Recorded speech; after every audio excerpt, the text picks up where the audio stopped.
అనకాపల్లి జిల్లా సబ్బవరం 23 లక్షల విలువైన 108 గంజాయి ప్యాకెట్లు రవాణా ఐచర్ వ్యాన్ పట్టివేత.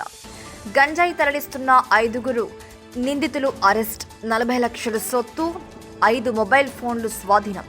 మీడియా సమావేశంలో పరవాడ డీఎస్పీ విష్ణు స్వరూప్ వెల్లడి.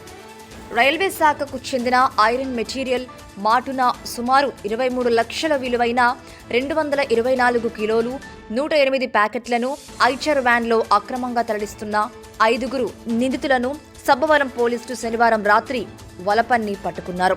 5 నిందితుల్లో 2 ఆంధ్రప్రదేశ్కు చెందిన వారు కాగా 3 మహారాష్ట్రకు చెందిన వారిగా గుర్తించామని పరవాడ డీఎస్పీ విష్ణు స్వరూప్ మీడియాకు వివరించారు. ఈ దాడుల్లో 5 నిందితులతో పాటు ఐచర్ వ్యాన్, 5 మొబైల్ ఫోన్లు, గంజాయితో సహా మొత్తం 40 లక్షల విలువైన సొత్తు స్వాధీనం చేసుకున్నట్లు ఆయన ప్రకటించారు. ఈ సందర్భంగా శనివారం రాత్రి మీడియాతో మాట్లాడుతూ డీఎస్పీ విష్ణు స్వరూప్ ఈ గంజాయిని ఒడిశా నుంచి మహారాష్ట్రలోని కొల్హాపూర్కు తరలిస్తున్నట్లు గుర్తించామన్నారు. గంజాయిని నిందితులు విశాఖ జిల్లా ఆనందపురం వద్ద ఐచర్ వ్యాన్లో లోడ్ చేసినట్లు తమకు సమాచారం అందిందని, దీంతో Sabbavaram national highway Marripalem tollgate వద్ద నిఘా వేసి పట్టుకోవడం జరిగిందన్నారు. గంజాయితో పట్టుబడిన 2 నిందితుల్లో రమణామూర్తి, దుర్గా బాలరాజు అనేవారు జి మాడుగుల మండలానికి చెందిన వారిగా గుర్తించామన్నారు. మిగిలిన 3లో మహారాష్ట్రకు చెందిన అనిల్ సురేష్, రాహుల్ రాజు, సుమిత్ భాట్కిన్లుగా గుర్తించామన్నారు. వీరితో పాటు ఐచర్ వ్యాన్ యజమానిపై కూడా కేసు నమోదు చేస్తామని, యజమాని అరెస్టుతో ఈ కేసులో మొత్తం 6 నిందితులు అవుతారని డీఎస్పీ ఒక ప్రశ్నకు జవాబుగా చెప్పారు. ఉమ్మడి విశాఖ జిల్లాకు గంజాయి రహిత ప్రాంతంగా గుర్తించేందుకు జిల్లా ఎస్పీ తుహిన్ సిన్హా ఆదేశాల మేరకు పోలీస్ శాఖ ఎంతో పట్టుదలతో పనిచేస్తుందని అన్నారు. గంజాయి అక్రమ రవాణా అరికట్టడంలో సబ్బవరం పోలీసులు ముందంజలో ఉన్నారని, వారిని జిల్లా ఉన్నతాధికారుల తరపున అభినందిస్తున్నట్లు డీఎస్పీ విష్ణు స్వరూప్ వెల్లడించారు.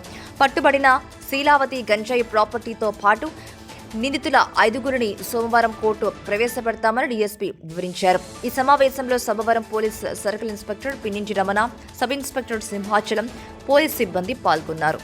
అందరికీ నమస్కారం అండి. ముందుగా మా డిస్ట్రిక్ట్ ఎస్పీ సూచనల మేరకు గాంజాయి అనేది ఇక్కడ కూడా మన డిస్ట్రిక్ట్లో ఎక్కడ ట్రాన్స్ఫర్ కానీ అవ్వడం కానీ, లేకపోతే ఎక్కడైనా మత్తు పదార్థాలు ఎక్కడ దొరకడం కానీ కంప్లీట్గా నివారించడం కోసం మేము స్టెప్స్ తీసుకుంటున్నామండి. ఆ ప్రాసెస్లో భాగంగా ఈరోజు ఖచ్చితంగా వచ్చిన ఇన్ఫర్మేషన్ ప్రకారం మా ఎస్ఐ గారు ఈరోజు మర్రిపాలెం టోల్గేట్ దగ్గర ఒక వెహికల్ పట్టుకోవడం జరిగింది. సో పట్టుకున్న తర్వాత వెంటనే సిఐ గారు అందరూ ఫాలోఅప్ చేసుకొని ఆ వెహికల్లో ఉన్న ఆ మొత్తం ఇన్ఫర్మేషన్ ఏదైతే ఉందో దాని ప్రకారం మనకి ఆ వెహికల్ గాంజా పట్టుకోవడం జరిగిందండి. మొత్తం మనకి ఇందులో 224 కేజీల గాంజా దొరికింది. అలాగే మనకి ఆ వెహికల్ ట్రాన్స్పోర్ట్ చేసే వెహికల్ దొరికింది. మనకి మొత్తం ఇందులో 5 ముద్దాయిలు దొరికారండి. సో మనకి ఇక్కడ వెహికల్ కాస్ట్ వచ్చేసి మనకి 25 లక్షలు. అలా మనం పట్టుకున్న గాంజా వర్త్ వచ్చేసి 11,20,000. అలాగే మిగతా మొబైల్స్ కూడా సీజ్ చేయడం జరిగింది. సో మొత్తం కలిపి మనం ఒక 39,60,000 వర్త్ ఈ గాంజా రిలేటెడ్ ఏదైతే ప్రాపర్టీని సీజ్ చేయడం జరిగిందండి. సో అలాగే ఎవరైతే వెహికల్ రిలేటెడ్ ఉన్నారో వాళ్ళు కూడా గాంజాలో ఇన్వాల్వ్మెంట్ అయింది. ఎక్కడి నుంచి ఎక్కడికి రవాణా అవుతుంది సార్? ఇది మనకు వచ్చిన సమాచారం ప్రకారం వీళ్ళు ఒడిశా నుంచి మహారాష్ట్రలో కొల్హాపూర్కి వెళ్తున్నారు. సో వీళ్ళు మద్యం సో మనకి ఆనందపురంలో వీళ్ళు లోడ్ చేశారు. సో ఆనందపురం లోడ్ చేయడం జరిగితే మేమేంటంటే దీనికి ఇట్లాంటి గాంజా రిలేటెడ్ కేసులో బ్యాక్వర్డ్ లింకేజెస్, ఫ్రంట్ లింకేజెస్ అన్నీ కూడా మేము వెరిఫై చేస్తాం. సో ఎవరైతే అక్కడ సప్లై చేస్తున్నారు, ఇక్కడ ఎవరు పర్చేస్ చేస్తున్నారు, అదంతా కూడా మేము టెక్నికల్ అనాలిసిస్ చేస్తాము. సో ఫర్దర్ ఎవరిని వదలకుండా ఆల్మోస్ట్ అందరూ కూడా ఎవరైతే ఇన్వాల్వ్ అయినారో దీంట్లో అందరినీ కూడా ఇన్వాల్వ్ చేస్తాం. సో వెహికల్ ఓనర్ కూడా అరెస్ట్ చేయాల్సి వస్తున్నారు. మొత్తం మనము ఇన్వాల్వ్ అయిన దాంట్లో 6 మంది ఉన్నారు, దాంట్లో 5 అరెస్ట్ చేస్తున్నాం. Except vehicle owner. Except vehicle owner. So forward linking, backward linking ఎక్కడ మనకి లోడ్ చేస్తున్నారు సార్? ఓన్లీ గాంజా వెళ్తుందా, ఏదైనా మెటీరియల్ వీళ్ళు వచ్చేసి ఒక ఐరన్ రిలేటెడ్ మెటీరియల్స్ తీసుకెళ్తున్నారండి. క్యాస్ట్ ఐరన్ అంటారు మనకి, big iron, cast iron related. So iron ని వేరే చోటికి సప్లై చేస్తూ ఆ ప్రక్రియలో లోడ్ చేసుకొని కొల్హాపూర్కి వెళ్తున్నారు, మహారాష్ట్ర. అక్కడ నుంచి మళ్ళీ వేరే దగ్గరికి వెళ్తుంది అనుకుంటున్నాం. బట్ మాకు వచ్చిన ప్రస్తుతం ఇన్ఫర్మేషన్ ప్రకారం అది కొల్హాపూర్ వరకు వెళ్తుంది. ఈ వెహికల్ ఎక్కడ? వెహికల్ మహారాష్ట్ర.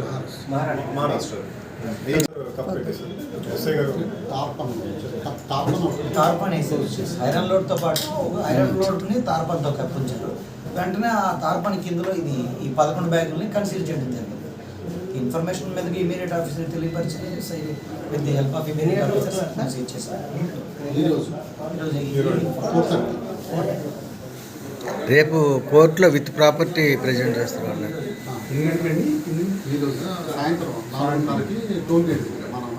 సుమిత్ బాటింగే మహారాష్ట్ర. సో అందరూ కూడా చెప్పండి.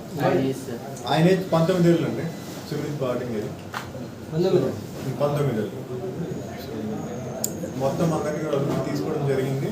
అలాగే రిక్వైర్మెంట్ మనం ఏ విధంగా దీనికి ఫర్దర్ ఇన్వెస్టిగేషన్ చేయాలో ప్రాపర్గా స్టెప్ బై స్టెప్ చేస్తున్నాం. వెహికల్ ఏంటి సార్? వెహికల్ ఏంటి అది? వెహికల్ ఏచర్ వెహికల్ అండి. ఏచర్ వాళ్ళు, మిగతా 3 మహారాష్ట్ర వాళ్ళు, 2 ఆంధ్ర వాళ్ళు. ఎవరు అంటే ఒకరు రమణమూర్తి అని అతను విత్ ఏజ్ గ్రూప్ 37 ఏళ్ళు రమణమూర్తికి. అలాగే మనకి ఇక్కడ ఇంకో ఆంధ్ర అతను వచ్చేసి దుర్గా బాలరాజు అని అతను. సో వీళ్ళిద్దరు కూడా మనకి ఇతని వయసు దుర్గా బాలరాజు అనేది 31 సంవత్సరం అండి. సో వీళ్ళిద్దరు కూడా మనకి జీ మాడుగుల ఏజెన్సీ పని చెందిన వారు. సో నూరుమతి దగ్గర. మిగతా 3 వచ్చేసి మన మహారాష్ట్ర చెందిన వాళ్ళు. దానిలో ఒకరు వచ్చేసి అనిల్ సురేష్, ఇంకా ఇంకో అతను వచ్చేసి రాహుల్ రాకేష్, ఇంకో అతను వచ్చేసి సుమిత్ బాటింగే. సో వీళ్ళు 3 మనకి మనం అదుపులో తీసుకోవడం జరిగింది. సో అనిల్ సురేష్ వచ్చి 42 ఇయర్స్ అండి. రాహుల్ రాకేష్ వచ్చేసి 22 ఇయర్స్. అండ్ దెన్ సుమిత్ బాటింగే వచ్చేసి 19 ఇయర్స్.